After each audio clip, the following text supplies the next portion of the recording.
Hello, everyone. Thank you for joining us for this session on TOEFL. And let me give you a brief introduction on Sandy. Sandy is Associate Director for ETS Global Client Relations for over 10 years. And he has been responsible for all outreach and communications in the UK and Ireland and works closely with institutions of higher education, educational advisors, government departments, and English language teachers. And she has years of experience in working with a whole number of agencies, right? And she has a wealth of knowledge on domestic and international recruitment markets. Okay, so we are very delighted to have Sandy with us today to talk us through how TOEFL test can take us to UK. So over to Sandy, and see you again. Bye. Thank you. So good afternoon, everybody, and thank you so much for taking the time to join our session this afternoon. And please do make use of the chat facility and ask as many questions as you like. Please use the facility to perhaps get any re-clarification on anything I've said, but we are here to answer your questions. So before talking to you really about the actual TOEFL test and what it comprises of and how it can actually take you to the United Kingdom, which is where I'm based and I've studied here, I wanted to also clarify that TOEFL scores are indeed accepted in the United Kingdom. So in actual fact, many of the UK universities participating in these events over the past week or so also are receivers of TOEFL IBT scores and have done so for many, many years, alongside many other English language tests. So I wanted to re-clarify that in case you had any doubts. Many UK universities are also aware that throughout the world there is this misconception that only certain English language test scores are accepted in the UK, but no, they're not. There are many tests such as TOEFL IBT. So some UK universities ran some testimonial campaigns with us to ensure that the message went out far and wide to both students, to parents, to agents that obviously assist you in your application. And we wanted to also find out from them, for prospective applicants, what is it that they would tell them? What advice is it that they would give? And these are admissions directors, these are marketing directors of universities that you perhaps would consider. And I guess the main takeaway from this is practice, practice, practice.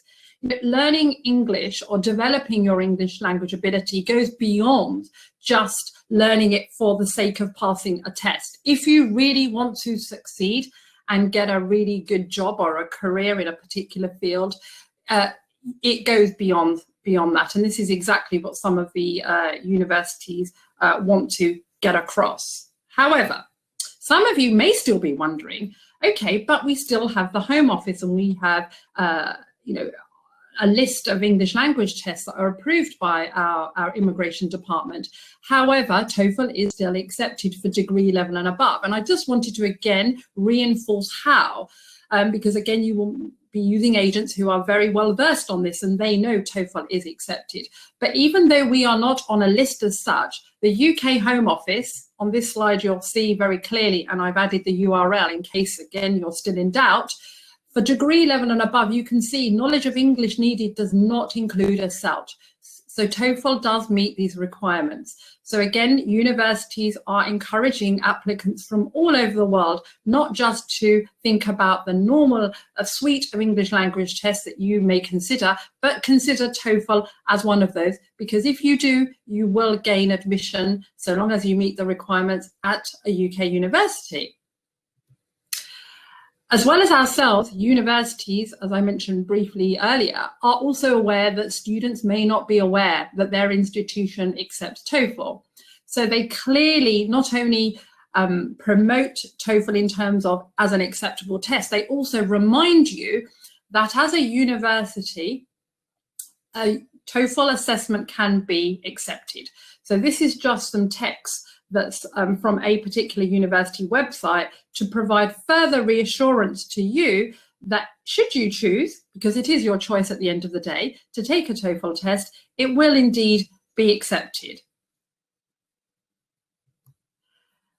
You should also cast your eye on any UK university websites for their requirements. I know many of you may be familiar with the IELTS requirements, for example. However, you do have minimum TOEFL reading, writing, speaking, listening, and total score requirements. So that's just a tip from me personally. Have a look, research what the requirements are so that you are prepared enough to try and achieve those. But it's not just the university requirements that you need to cast your eye on. You must also be aware that the Home Office, our immigration department, also has its requirements. So again, unlike other tests, we have a jagged profile. So you need a particular score in each element and then giving you a total score. So some UK universities, Home Office requirements mirror those of their own institution, but some universities, particularly Russell Group, you are looking at a far higher score of 72. And that, in case you're, again, not as familiar with the TOEFL score scale, is the equivalent of a 5.5 in IELTS. So you have so many choices. It's up to you what test you take. So why are we talking to you about the TOEFL test? I'm not going to go through all of this, but I'll just pick a couple of things as to why students, why agents suggest that a student may consider it. Well, the two things I'm going to pick up on are, first of all, when you go to a UK university, actually indeed any university in an English-speaking country, you will need to be proficient in all four skills. It's not just about speaking or reading, and it's not about knowing those skills in isolation. It's being able to integrate your skills. So what I mean by that is today you are listening to me, perhaps you may be making notes, you are reading the slides. So it truly prepares you for what it is like in an academic environment. Why? You may be asking, is that important? Do I really care? It's important because UK universities want you to succeed. They want you to be able to leave the university with a good degree honours, but also they feel it's their responsibility that you improve. The other point I think you'll be interested to know is we are the only English language test in the world where the people that administer the test, i.e. the test centres, do not mark your test. In actual fact, we use multiple people to mark your test, and it's done through a centralised scoring network. You may wonder, well, why is that important and why does that matter to me? Well, it matters because the only way we can truly say we have a process that's unbiased, that's objective, is by detaching the marking process from the invigilating, and also ensures that if you are stronger in one section of the test, whoever marks you on that section, the score on the next section does not influence them in any way. So we have different people marking different sections of the test. So they're just some of the things that really stand out for the TOEFL IBT test. So what is the test? Because you may not be familiar with it. As other English language tests, it has 4 sections, as you can see. There is a 10-minute break. It has been shortened. We've spent at ETS a lot of time on looking at how do we make some adjustments to make the tests less stressful for you, because let's face it, taking any kind of test, any kind of exam is a lot of stress, and I don't envy you. However, we've shortened the test so by 30 minutes, and the sections marked in red are where we've removed questions and tasks. The only section that remains unchanged is the actual writing section. The writing section will continue the way it is, but the other sections will just be slightly shortened and questions slightly shortened. So that's just a point to note that it is much more of a simpler process. What else have we done in terms of invested in ensuring that it's less stressful for you? Well, we've actually ensured that you can, if you need to, because you've not met the score requirements, you can retest more quickly, more frequently. And again, 6 days, bearing in mind the way we mark, is I think a really good score turnaround, especially when you have to meet particular deadlines. We also now have the ability, because the test is shortened, to enable you to actually take the test in the morning and in the afternoon as well.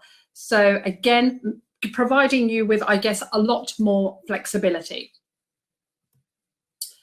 Again, the online registration, we took on board feedback, and that is much more presented in a simplified manner. You know clearly where you're going, what dates are available, and again, making sure your user experience is an improved one. Again, if you are really not sure what test you want to take, we have changed the online registration dates, so you can register right up to 2 days before the test is due to take place. You can reschedule. You can, of course, cancel as well. For those of you that may already have taken a test, or those are considering it, something that we also provide for TOEFL is something called MyBest Scores. What is that? So in simplified terms, if you do not meet your score requirement the first time round, which universities, by the way, completely understand that you may miss it by 1 point or 2 points, you have the ability to go back to your previous test TOEFL score, and you can select your best reading score or your best writing score, and you can present them as your MyBest Scores. If you've taken the test twice, and the second time round you've met the writing score and the reading score, but the speaking and listening you met the first time round, you can pull together those 4 scores and you can present them to a university as your MyBest Scores. And there are some universities in the UK that are accepting those. So that's another benefit for you to perhaps consider TOEFL. We have also introduced technology into the way we mark our speaking score. We already have this in place with our writing section. So again, what makes TOEFL quite unique and fair and objective is this is the ability to use humans to mark your speaking section of your test, which will continue, but along with using AI to actually also mark some elements of that.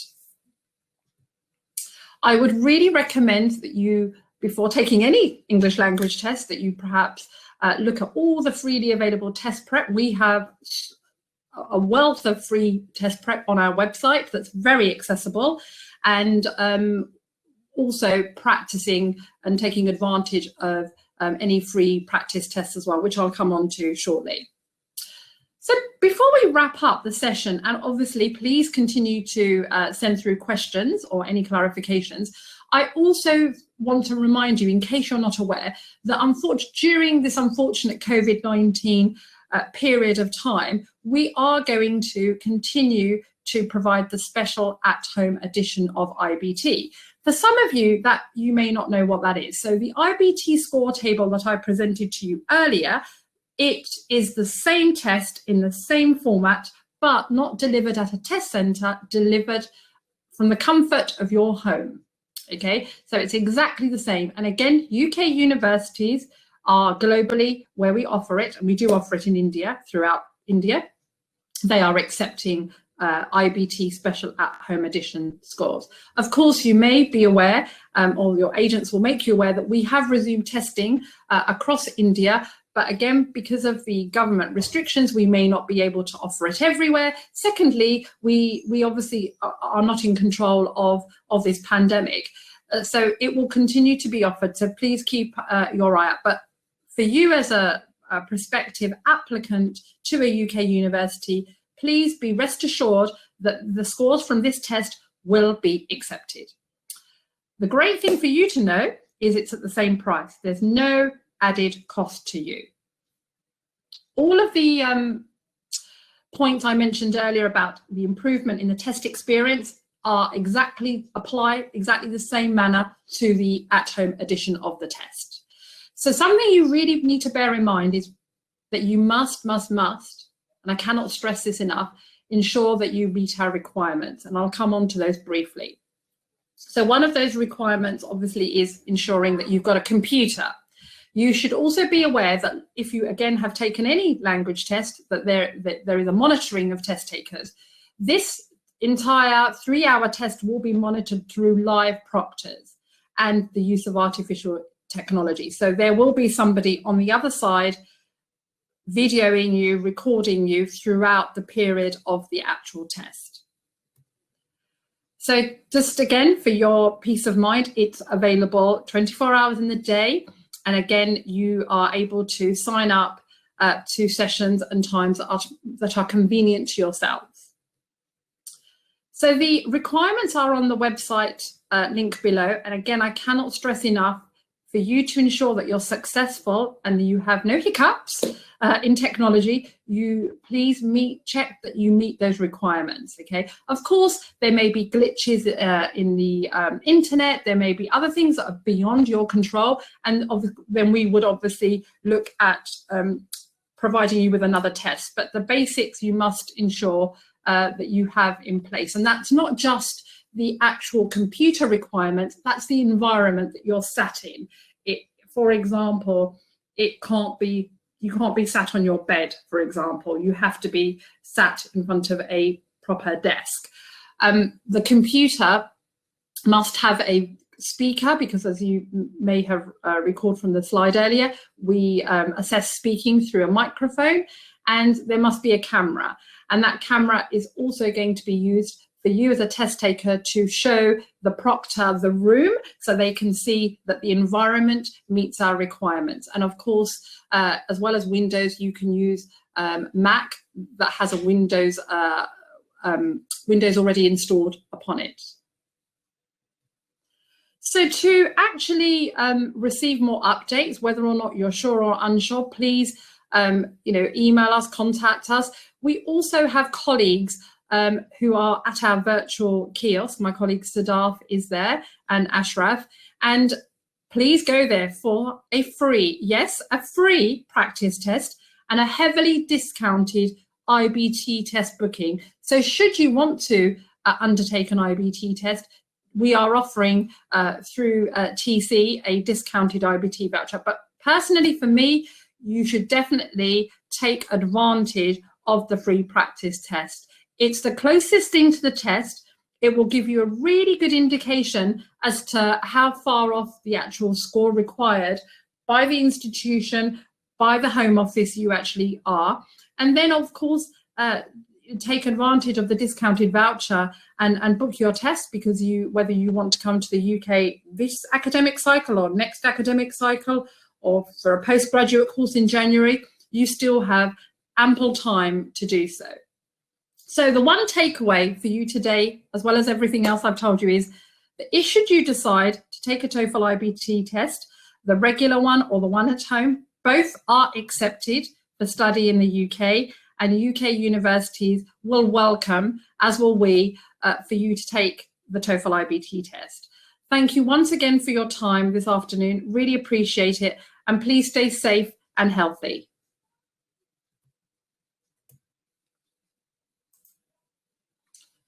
Okay, I will just go through some of the questions that we've had through. So yes, it's the same score requirement whether you take the test at home or whether it's the IBT test. So the score requirements that I showed you earlier, or the score requirements that you see on a university website, will be exactly the same. In actual fact, some UK universities have put, we accept the following tests, and where it says TOEFL IBT, it then says beneath that, and the special at-home edition. We've been asked, can we take up either IELTS or TOEFL? Absolutely. You can take up any English language test so long as it meets the Home Office requirements, which is what I outlined earlier, and that the university, of course, accepts the actual test that you're thinking. But UK universities, having worked at TOEFL for 10 years and previously with universities for 10 years, have no preference. They just want you to take the test that's right for you, that's convenient. So the practice, the practice test, which we just launched latter part of last year, is the closest thing that you will get to the test, absolutely, which is why I really encourage you to go online or go to the kiosk, because that's accessible online, is to take that test, and it actually gives you a score. Then that way you can go back and look at which areas that you need to improve upon, and you just focus on that area, and then once you're ready, you take the test.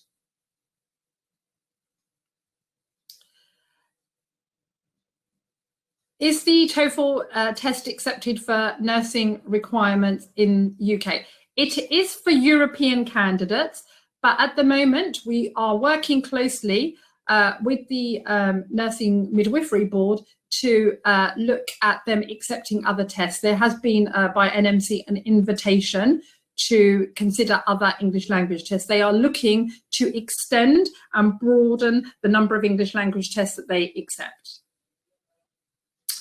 The practice test that I was referring to, the new one, it is actually offered free of charge. And again, my colleagues at the kiosk will be more than happy to provide you with more information. It is actually available on our website.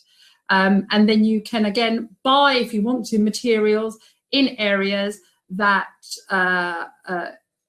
the practice test may show that you have some weaknesses. You can then focus on that. But to be honest with you, we do offer a lot of free test prep that you just need to access through our website. But again, my colleague Siddharth is at the expo stand. And again, for those of you who may already be thinking, I think I would consider TOEFL, because again, it's not just for the UK, even though I represent the UK, it can be used to gain admission into any English-speaking country university. And remember, it's valid for 2 years. I think that we have, because some of the questions were the same questions, we've got through all of the questions. I mean, we've still got a few minutes, so I'm more than happy just to stay online. Any clarifications from anyone? Anything that's worrying you as candidates that doesn't have to be about TOEFL necessarily, just about applying to a university, about our COVID situation out here, please feel free to post anything that I can perhaps try to answer.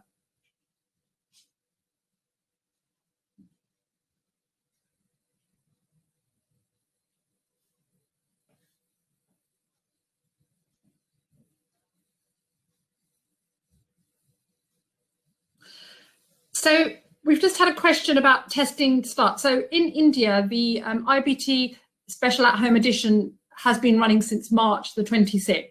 So that's available. In terms of actual testing in physical test centres, that has already started, and are able to, because it's so fluid, I don't know them all at the top of my head, the cities, but my colleague Siddharth, who is at the stand, can give you an overview of the actual cities. But we pretty much are at over 50%, I understand, of testing at test centres across India. But as you know better than me, because you're in India, the situation again is so fluid in terms of the pandemic that we want to make sure that we are not only meeting the government's requirements, but we want to make sure you as test takers are testing in a safe environment. That's paramount to us, but the at-home test is available.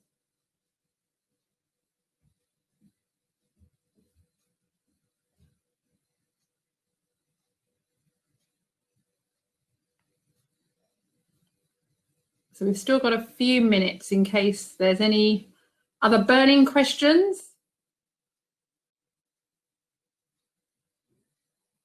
Are any of you that are on the call wanting to apply this year to the UK or next year? And how far are you in your process?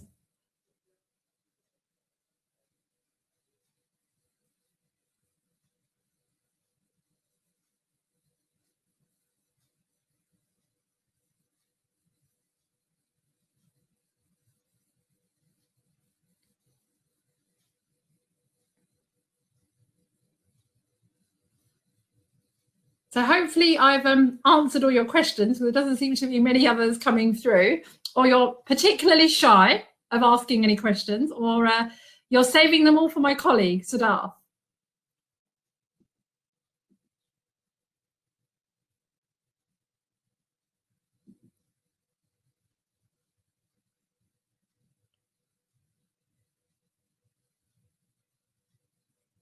Well, I'll hang on till the... Okay, thank you to Gagan, who's asked a question. So you're looking at 2021, okay, which is around the corner. I would say really take the test as soon as you can. It's in your hands. At least that's one thing ticked in the box. You've got it. It's valid for a 2-year period. And again, God forbid, but we just don't know what the situation is going to be over the next few months in terms of testing. Now that we are able to offer the test at home, that we have got test centres that are open in certain parts of India, then I personally would encourage you, and I'm not talking about TOEFL, I'm just talking about testing per se, I would say go and take a test sooner than later. Also, in case you don't meet the requirements, again, but practice as well before you engage in registering for any English language test, so you're not disappointed. But again, it's a lot of universities are already, as you can imagine, in the UK working on 2021 intake as we speak. And a lot of students have deferred, which you won't be surprised to hear. So in terms of kind of numbers for next year, I think the UK are hoping for a spike, the universities, but also you probably are all aware of our exciting graduate visa route that starts this September.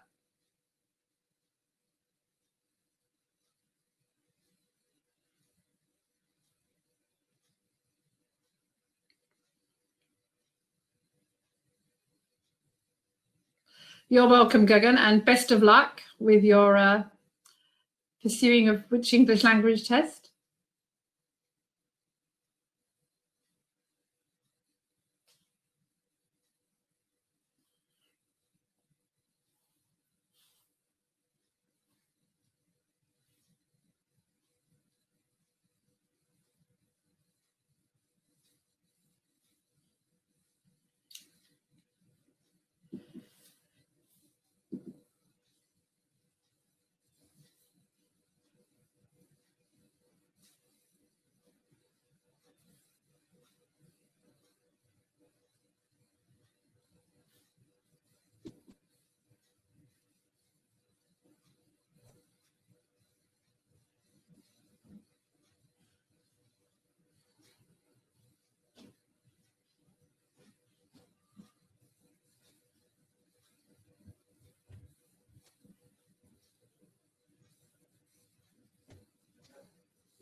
So I think we're going a couple more minutes. Any other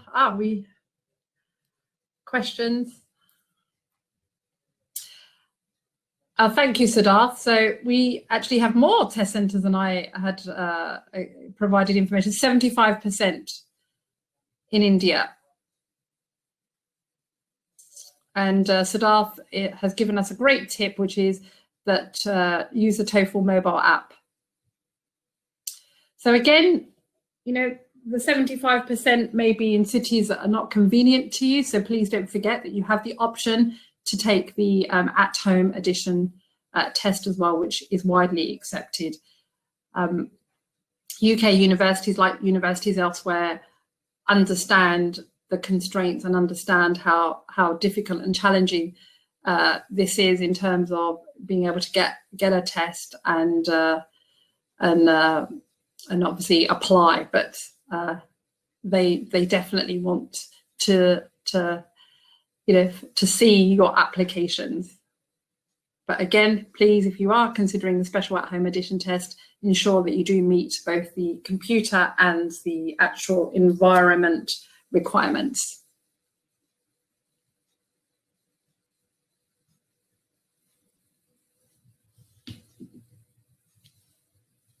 One more minute if there's any other questions.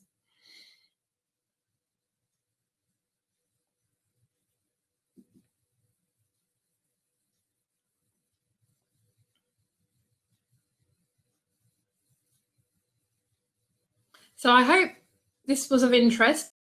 We'll go and meet Siddharth and others and get your discounted test fee voucher and perhaps find out more about the free practice test, and get more information and be able to consider TOEFL alongside any other English language test.